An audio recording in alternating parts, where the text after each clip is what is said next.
দুনিয়া ক্ষণস্থায়ী জিন্দেগি, এই দুনিয়া চিরস্থায়ী নয়, এই দুনিয়া থাকার জায়গা নয়। এই দুনিয়া ছেড়ে আমাদের সকলকে চলে যেতে হবে। আল্লাহ রাব্বুল আলামিন আমাদের এই দুনিয়াতে অস্থায়ীভাবে পাঠিয়েছেন। আমাদের চিরস্থায়ী জায়গা হলো পরকাল। সেখানে এই দুনিয়ার জগতে যারা নেক কাজ করবে তারা জান্নাতে যাবে, যারা মন্দ করবে তাদেরকে শাস্তি দেবেন, জাহান্নামে দেবেন। কেউ হবে চিরস্থায়ী জাহান্নামী, আবার কেউ হবে অস্থায়ী জাহান্নামী, শাস্তি পাওয়ার পর আবার জান্নাতে যাবে। তাই মৃত্যু অনিবার্য, এইটা অস্বীকার করার কোনো সুযোগ নেই। যারা নাস্তিক, মুর্দা, ইহুদি, খ্রিস্টান, বৌদ্ধ, হিন্দু, অন্যান্য যত জাতি আছে, যত ধর্ম আছে, সকল জাতি এবং সকল ধর্মের লোকেরা মৃত্যুকে অস্বীকার করার কোনো সুযোগ নেই। মৃত্যুকে কেউ অস্বীকার করতে পারে না।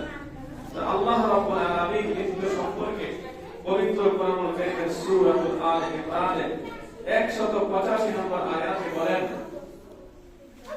কুল্লু নাফসিন যায়িকাতুল মাউত ওয়া ইন্নামা তুওয়াফাউনা উজুরাকুম ইয়াওমাল কিয়ামাহ ফামান যুহজিহা আনিন নারি ওয়া উদখিলাল জান্নাতা ফাকাদ ফাযা ওয়া মাল হায়াতুদ দুনিয়া ইল্লা মাতাউল গুরুর।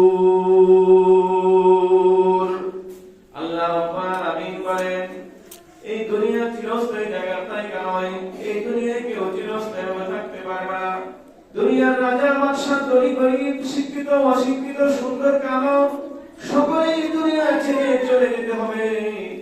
প্রত্যেক প্রাণীকে মৃত্যুর স্বাদ গ্রহণ করতে হবে, মৃত্যুবরণ করতে হবে, পরকালে চলে যেতে হবে। পরকালে তাদেরকে প্রতিদান দেওয়া হবে। দুনিয়ার জগতে যারা নেক কাজ করে, ভালো কাজ করে, তারা ভালো কাজের প্রতিদান পাবে।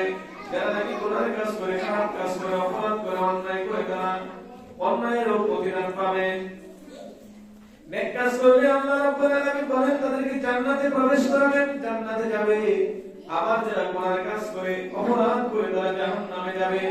জাহান্নামে আবার কেউ চিরস্থায়ীভাবে যাবে। যারা নাকি ঈমান আনে, কাফির, মুশরিক অবস্থায় মৃত্যুবরণ করে, তারা চিরস্থায়ী জাহান্নামে হবে। আর যারা নাকি ঈমানদার, গুনাহ করেছে, তারা অস্থায়ী জাহান্নামে যাবে। শাস্তি ভোগ করার পর আবার জান্নাতে আল্লাহ তাআলা তাদেরকে দিবেন। তো মৃত্যুবরণ সবাই করতে হবে। এই দুনিয়াটা খেয়াল তামসা জায়গা ছাড়া কিছু নয়। আমাদের আসল ঠিকানা হলো পরকাল। সেই জন্য আমাদের সকলের উচিত মৃত্যুর কথা স্মরণ করা, গুনাহ থেকে বেঁচে থাকা, নেক কাজ বেশি বেশি করা। তিরমিজি শরীফের 2459 নম্বর হাদিস, ইবনে মাজাহ 4260 নম্বর হাদিস, রাসূলুল্লাহ সাল্লাল্লাহু আলাইহি ওয়াসাল্লাম বলেন, قال رسول الله صلى الله عليه وسلم الكيس من دان نفسه وعمل لما بعد الموت والعاجز من أتبع نفسه هواه وتمنى على الله।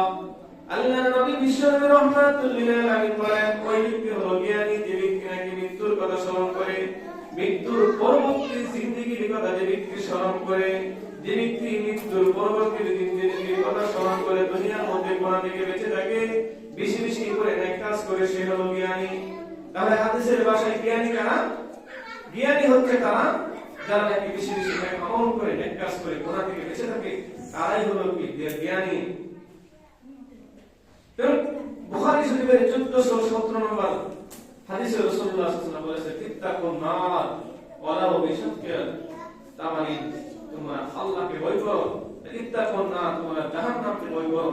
পরকালকে ভয় করো, জাহান্নামকে ভয় করার জন্য রাসূলুল্লাহ সাল্লাল্লাহু আলাইহি ওয়াসাল্লাম বলেছেন, পরকালকে ভয় করার জন্য রাসূলুল্লাহ সাল্লাল্লাহু আলাইহি ওয়াসাল্লাম বলেছেন। এজন্য ভাই আমাদের সকলের উচিত পরকালকে ভয় করা, জাহান্নামকে ভয় করা, জাহান্নামের শাস্তিকে ভয় করা।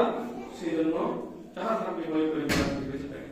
যেমন পবিত্র কোরআনুল কারীমের অন্য আয়াতে আল্লাহ রাব্বুল আলামিন বলেন যে তোমরা পরকালকে নিয়ে কি করে চিন্তা করো।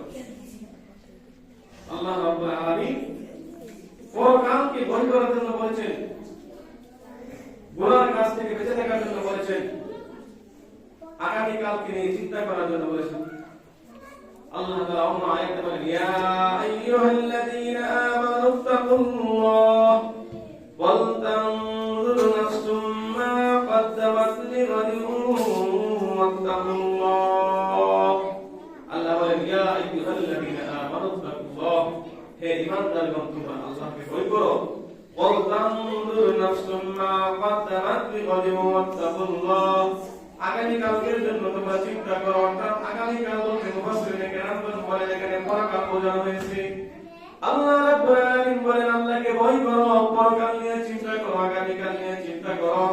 যে ব্যক্তি নাকি পরকালের চিন্তা করে, মৃত্যুর চিন্তা করে, হাসরের ময়দানের চিন্তা করে, সে ব্যক্তি গুনাহ করতে পারে না, গুনাহ ছেড়ে দিবে, গুনাহ থেকে বেঁচে থাকবে।